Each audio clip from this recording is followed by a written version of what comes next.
السلام علیکم۔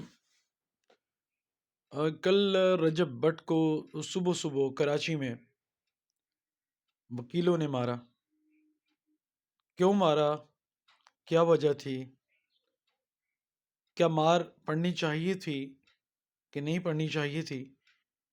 یہ مختصر سا واقعہ میں آپ کے سامنے پیش کرتا ہوں کہ ایک فیملی کراچی میں رجب بٹ کو ملنے کے لیے گئی۔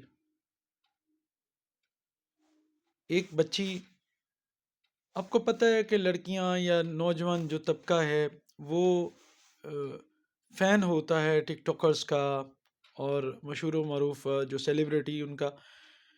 یہ دیکھیں، یہ میں نے بیٹھا ہوں کہ اپنی ٹانگ کے اوپر ٹانگ چڑھا کر،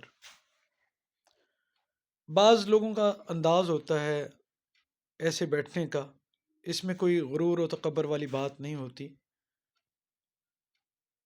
تو رجب بٹ جیسے ہی اپنے کمرے میں داخل ہوا تو وہ مہمان جو ہیں وہ بیٹھے ہوئے تھے اور وہ بچی بھی اسی انداز میں بیٹھی ہوئی تھی۔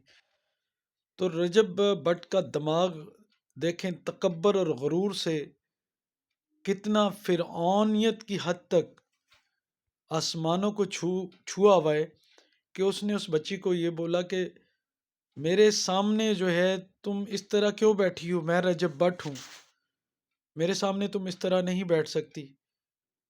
یہ انداز مجھے اچھا نہیں لگا۔ یعنی کہ اس کے دماغ میں فرعونیت کا اور تکبر کا، غرور کا اتنا کیڑا ہے کہ جس کی وجہ سے اللہ تعالیٰ کی لاٹھی جو ہے بڑی بے آواز ہے، وہ غرور اور تکبر کو نیست و نابود کر دیتی ہے، مٹی میں ملا دیتی ہے۔ وہ اس کا نتیجہ یہ نکلا کہ وکیلوں نے اس کا مار مار کے یہ حال کیا، اور کچھ باتیں، کچھ ویڈیو ایسی بھی اس نے بنائی جو کہ وکیلوں کے خلاف تھیں، جس کی وجہ سے اس کو یہ سارا خمیازہ بھگتنا پڑا۔ کمنٹ کر کے ضرور بتائیے گا کہ رجب بٹ کو یہ رویہ اختیار کرنا چاہیے تھا اس لڑکی کے ساتھ کہ نہیں کرنا چاہیے تھا۔ اگر کیا تو غرور و تکبر کیا تو فرعونیت دکھائی۔ ہمارا جو اسلام ہے وہ بھی اس چیز کی اجازت نہیں دیتا، جو ہمارا قانون ہے وہ بھی اس چیز کی اجازت نہیں دیتا۔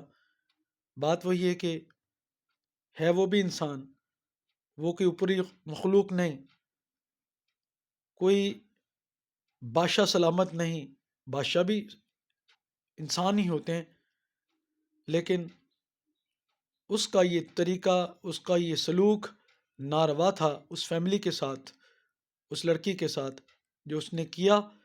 اور یہ مکافات عمل ہے، جو تکبر کرتا ہے، غرور کرتا ہے، اللہ تعالیٰ اس کو اسی طرح ذلیل و رسوا کرتا ہے۔ اللہ حافظ۔